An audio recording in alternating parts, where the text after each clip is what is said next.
Hey guys, it's Elisa, not Alyssa, and today I'm going to be reacting to your assumptions about me. Along with my cat, apparently.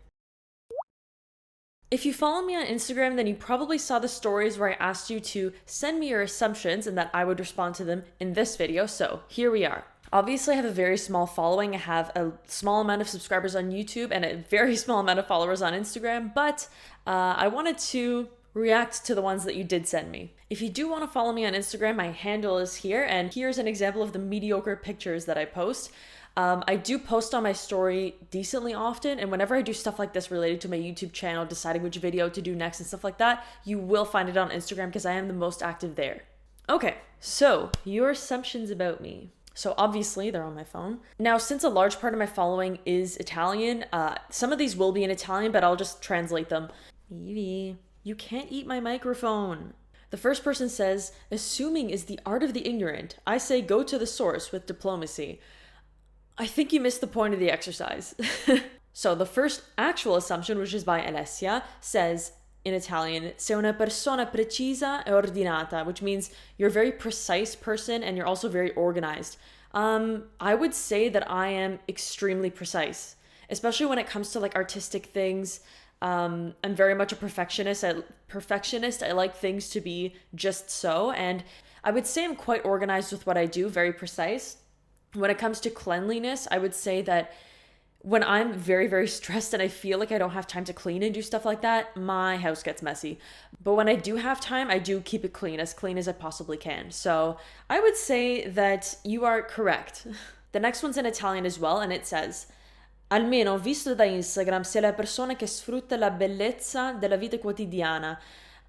So basically, if this is out of focus, I'm gonna cry. So what it means basically is, from what I've seen on Instagram, you're the type of person who kind of enjoys life to the fullest and finds beauty in little things and finds the beauty in life and enjoys the simple things and things like that. I would say that is extremely true. Like, you should see how easily I get distracted by sunsets and stuff. And I know that's really typical, but it's true. I mean, I really do sit there and just stare at the sky and I'm like, how could it be so beautiful? I think I especially stop to like notice the beauty in things and enjoy little things, you know? Like, I don't know. My boyfriend every once in a while will come home from work and he'll like buy me a chocolate and I'm like, yay! And then I'm like super happy for the rest of the day. And I know it's kind of a silly thing, but I don't know. I think it's good when little things can make you happy. Not to say that it's not important to search for big things and big important things, but it's important to also enjoy the little things in life, in my opinion, obviously. So yes, I would say that you're correct about that. Good job, guys. Okay, the next one is in English. So, that you like living here in Italy but wish your family were closer. Yeah. I often say if I could have any superpower in this world, I would choose teleportation because I would love to just freaking appear in Canada and see my family and see my friends whenever I want because I do miss them, and be able to come back here because obviously there are good things about both countries. So being able to teleport back and forth would be just really, really nice for me. So yeah, I do like living here, but there are some things about Canada that I miss, namely my family and my friends. So yes, you are correct. On to the next one. So this one says, you're very hardworking when you're set on accomplishing a goal. You guys are so nice. Like, these are all really, really positive things. Like, I'm surprised. I mean, obviously, once you have a bigger following, then you have more haters and people who aren't shy to tell you if they think something negative about you, but I'm at least happy that these are all positive so far. So I think I would say so. I mean, once I get something in my head, I'm very determined to make that happen, especially if it's something that I feel is really important to me. For example, coming here to Italy. So my parents are very, very, very, very, very, very, very, very, very, very against that. They were not fans of me coming here and they were begging me not to go. And I was like, no, I have to do it because I want to, and I feel like I'll regret it if I don't. I just need to try it. Well, that was actually when I wanted to go to Australia that we were arguing about that. So my goal was to go to Australia and go to Italy, and I kind of made it happen despite everyone thinking I'm stupid and crazy and, you know, talking shit and whatever. I did it anyway because I was like, I don't care. Like, even, you know, I'm at that age where I can do that kind of stuff. So even if my plan fails, let's say, it's like, I'm young. I can always go back to Canada and kind of start over. That's just an example, but yes, I would say that I'm very hardworking when I'm set on accomplishing something. Like, when I want something, it doesn't go away. All right, yes, so I would say that is more true than it is untrue, so good. Okay, so the next one is that you had less of a culture shock than others when you moved to Italy. Yes. So actually, this one was sent to me before I uploaded my last video, I believe. So I don't think you guys saw that. So I think that was an actual assumption. But yes, I did definitely have less of a culture shock because, by the way, if you haven't seen that video, then here it is. But I already have Italian blood and an Italian grandma and stuff. And I was already getting a good understanding of it before I even got here. And also because my mother is Lebanese and that's a Mediterranean culture, they are quite similar. I would say Lebanon and especially southern Italy are quite similar. So definitely less of a culture shock for me. In fact, in some ways, I feel more at home in Italy than I do in Canada because I feel more like I belong, even though I'll always feel different. But in some ways, I feel like I belong more, which is nice. So yes, you are correct. None of these are incorrect so far. This is good. Okay, next one is by Tom. So this says, you're a sweet, calm, and patient person, but you ask for respect, of course. I mean, it feels weird saying like,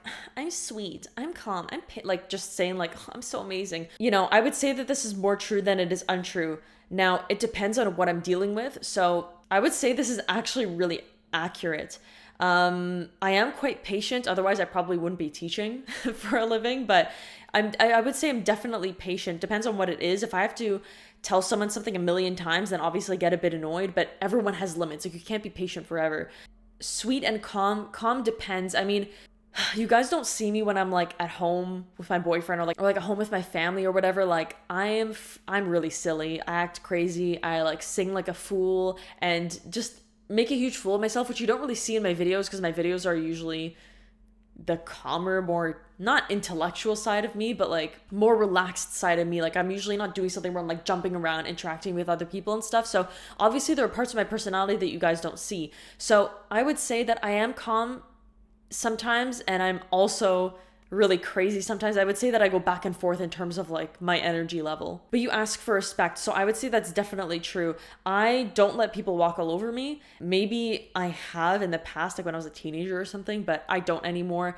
This changed in me when I was maybe 12 or 13, and I used to get made fun of a lot, actually in high school. I mean, I wouldn't say that I was bullied, but I would say that kids picked on me a lot and like called me ugly, called me, I don't know, whatever. So at that point, I couldn't ask for respect because like I didn't know what to do. I felt insecure and they made me feel bad about myself, blah, blah, blah. But then after I kind of like took control and then they kind of stopped bothering me for the most part. And since then, I just don't take shit from anyone, basically. And yeah, ask for respect. I would say so. I don't let people walk all over me. So you are correct. Okay. So the next one is in Italian and it says, ti trovi disagio molto facilmente. I'm actually not 100% sure if this means you get easily uncomfortable or you're easily annoyed. It might be a mix of both. I'm actually not 100% sure what this means, but I'll just answer both of them. So do I get uncomfortable easy? Like emotionally, I guess. I do get uncomfortable, I guess, in some situations. Like, in Italy, when like gypsies bother me on the street and they're trying to like to talk to me and, that's a whole political discussion. I don't know if I want to get into that, but that makes me really annoyed. I get really annoyed with that. So I think it depends what it is. I have a lot of patience for some things and I get annoyed really easily with other things. So for example, if you chew with your mouth open and I can hear like all the chewing and the grossness, I instantly want to pull my hair out. Like I have absolutely zero patience for that. Like I cannot stand it. So certain sounds really bother me. Do I get annoyed easily? I don't know, because my family says that I get annoyed super easily, but then my boyfriend says that I don't get annoyed super easily. So I don't really know what to think about myself. I think it just depends on the situation. So you're half right, I think. The next one says, you were a good student. Yes. So in elementary school, I was a good student. One of the better students, I suppose, except I always sucked at math. But in high school, I was like, okay, like I was always really good at English. I was decent at French, obviously good at the arts things, which I'm still relatively good at now. Always sucked at math and things like that. There are other reasons for why I didn't do that well during high school, I think, but that's a whole other video. But in university and college, I was a really good student, I'd say. Like I would always sit somewhere between A- and A+. Like I would always almost always get fairly good marks. Obviously you get an asshole professor every now and then, and that can ruin everything. But I would say in general, I am a good student, or was a good student. All right, I have a few more. The next one says, it's in Italian, it says ami leggere, which means you love to read. I do love to read, but I don't read as much as I should. So for some reason, it's hard for me to get in the habit of reading. Like once I start, I love it. Like I love it so much, but I don't do it that often. And I don't know why. Like for some reason, I always aim for like YouTube videos, I guess because I can do it while I'm doing something else. So for example, I don't know, if I'm eating and I want to watch something while I eat, it's much easier to watch a YouTube video while you eat than to read while you eat. So I don't know, I should really read more. I try to carry my book around with me, but it's been like the same book for like a year, just that I carry around with me and I just don't read. I really need to though. So yes, I would say I love reading, and I love reading fiction. My favorite book of all time is Anne of Green Gables. I love her so much. I hold her very dear to my heart. And yeah, but I still haven't even read the whole series, which is absurd. Like, it's my favorite book. Why would I not read the whole series? But I'm trying to get through another series first, and then I'm going to read that one, and then I have another one after. And I don't know why I just don't get to it. But anyway, yes, I do love reading. The next one says, you suffer no fools. I asked this person just to confirm what they meant, but they said, you don't mess with foolish people, and you don't let people get away with stupid shit. And I would say that's pretty much true. I mean, I'm not in high school anymore. I'm not in college or university anymore. So I don't have friend group drama that I have to deal with, especially because I've been out of Canada for a few years. So my friend group isn't full of drama anyway, but even if it were, I haven't been there. So I haven't had to deal with this in quite a while, but there are some people, like, I make it very clear when I'm annoyed with you. Like I give very clear social cues, and if that person can emotionally handle it, I will just say it straight to their face. Straight to their face, or even online, whatever. But the thing is, depending on the person, depending on how emotionally weak or strong they are, they might not be able to handle the truth. You can't handle the truth. So I might have to go with social cues instead. But then sometimes those people don't understand the social cues, which can be difficult. But I would say that this is also quite true. The next person says, I think you're always positive. I wouldn't say always positive. I definitely go through periods where I'm feeling down. I mean, it hasn't happened in a while actually, but around July and stuff, I was feeling kind of like, I don't know, just sad and lonely and whatever. And obviously I wasn't positive then. And like I tried, but there was just something that was like messing me up. And I wouldn't say that I'm always positive. I definitely have periods where I feel sad and just emotionally weird and stuff.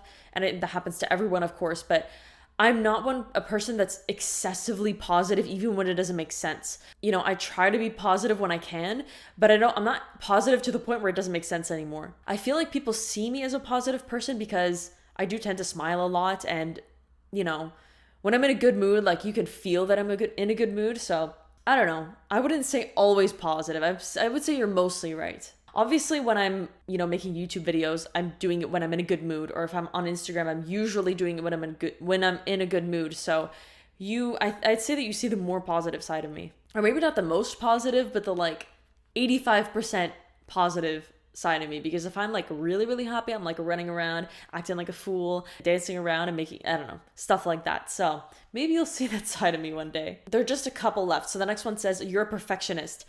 Yes, definitely a perfectionist. I will spend like 30 hours on one drawing because I want it to be perfect. And I don't know, I don't like putting something out there that's not amazing. And that's why sometimes it annoys me to make, not that it annoys me to make videos, but I get annoyed because my camera sucks and, my computer has issues sometimes and things don't always turn out the way I want them to turn. I just want things to look good. And I mean, I think the quality of my videos is all right, considering I'm using an iPod from like 2011 or 2012 or something, but I still would like the quality to be better. So I have to say that stuff kind of annoys me a bit. And yeah, but in general, I'm such a perfectionist, especially when it comes to like cooking and baking and stuff. I don't know why with that, but I'm in Italy now, okay? So when I cook something that's a traditional Italian dish, I want it to be like perfect. And if I make a tiny mistake, I get like down about it. And I'm like, oh, but it's not perfect. My boyfriend's like, don't worry, you're better than like 85% of people. I'm like, oh. I like things to be just so, okay? Especially with that, or with baking. Like if I don't have one of the ingredients and like I have another ingredient that's close enough so you can substitute it, but I just don't want to because I just want things to be perfect. I don't know. Because then I feel like I wasted my time and then whatever I made is a waste of calories because it's not perfect, basically. So definitely a perfectionist. The next one says, hey, you're pretty cool, kid. Thanks, bro. I mean, I don't think that's an assumption. I think that's like a judgment, which I will accept. But I don't know if I'd describe myself as cool. The next one is sei generosa, which means you're generous. Depends what it is. Like sometimes with food, I can be not so generous. If I have something in the fridge and I'm like waiting for it all day and then I come home and someone eats it, like I get annoyed, I have to say. So when it comes to food, sometimes I can be not generous when it's like something I really, really, really, really, really love. And I know that the other person doesn't like it that much, but they just ate it because it's there. That annoys me. I would say I'm fairly generous. If I did have a lot of money, like if I were rich, I think I would spoil everyone around me. But because I'm not, I don't have the ability to be generous, and that actually really bothers me. But I do try to do things for people whenever I can. I wouldn't say that I'm the most generous person in the world, but I would say that I'm reasonably generous. But it depends what I have. If I have more than enough for myself, of course I love giving stuff to other people. But if I only have enough for myself, then it's kind of like, you know, you can't be ridiculous with being generous. You can't be so generous that like you don't have anything for yourself at all. You know, you have to be reasonable with that kind of stuff, obviously. The next one is also in Italian. This is the last one. Actually says sei arachnofobica, which means you're arachnophobic or you're scared of spiders. Yes.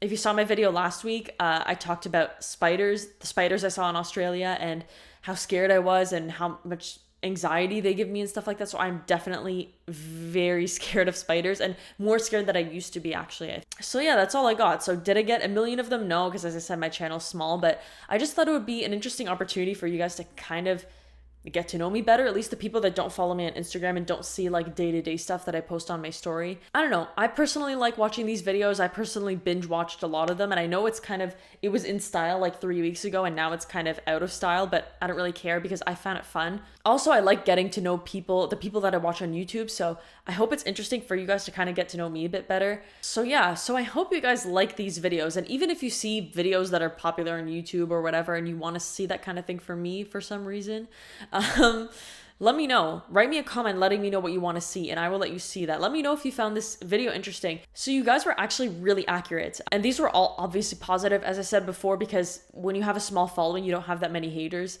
I'm sure as my channel grows, I'll have more people hating me and writing mean stuff, which is kind of to be expected, but you guys were really accurate. And you know what I find interesting? The fact that you guys can tell so many things about me just from these videos. And it's like, it's not even like I made so many personality videos before, you know, all my videos are based on languages and stuff. So how much of my personality can you really see? But it just goes to show you how much you can get, how much you can see from like the vibe that someone gives you. So yeah, I find it cool. I don't know. I think it's interesting. Anyway, I'm going to stop talking now. So if you like this video, please give it a thumbs up. It really, really, really helps people to actually see the video, because otherwise sorry, I just accidentally punched my cat in the face. It helps people to see it. Leave me a comment letting me know what you think of this video and any other requests that you have for the future. And please subscribe if you want to see more videos from me. And I'll stop talking now. I'll see you guys in the next video. Bye.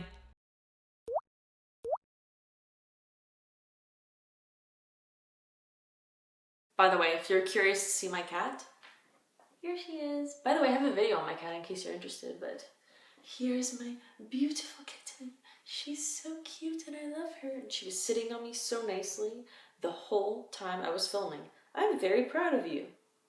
You were so nice today. Okay, bye now.